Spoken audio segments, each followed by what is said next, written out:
Roll left, roll left. Flight controls. Flight controls.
Awesome!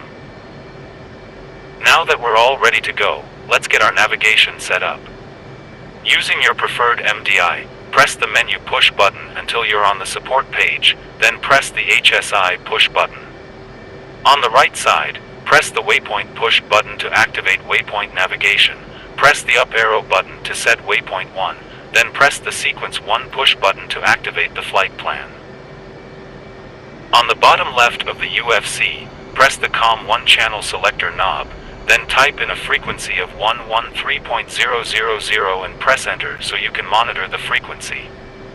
You won't need to make any radio calls, as I'll take your time while moving down the taxiway. Make small throttle adjustments to keep your aircraft moving, while also making left and right rudder adjustments to keep your aircraft centered on the taxiway centerline.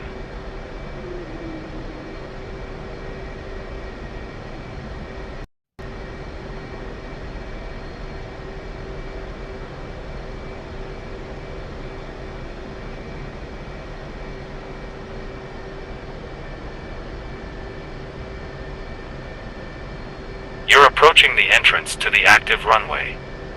Start slowing down using the brakes and follow the taxiway centerline as it curves toward the runway using the rudder controls.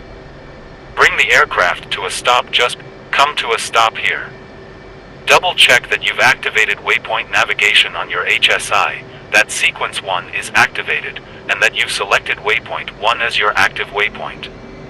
The tower has already cleared us for takeoff, so look left and right down the runway to ensure that no aircraft are on the runway, as well as not on a final approach for landing.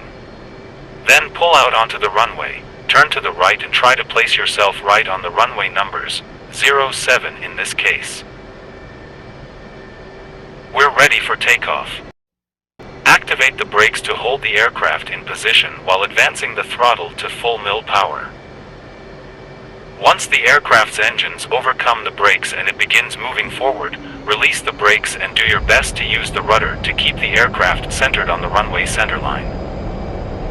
At 80 knots, disable the nose-wheel steering by using the appropriate line to reduce oversteering as we increase our speed.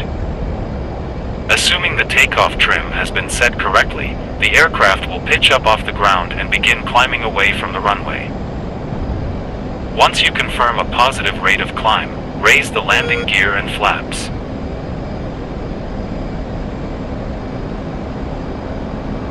Now that we're in the air, press the AP button on the UFC to display the Autopilot menu, then press the CPL push button to activate the Autopilot's course tracking function and verify that waypoint 2 is selected on the HSI. You can also have the aircraft automatically advance to the next waypoint once you reach it by pressing the auto button at the bottom right of the HSI. It won't box while the CPL function is on, so you'll have to switch that off for a moment to enable auto, or you can just manually advance waypoints with the up and down push buttons.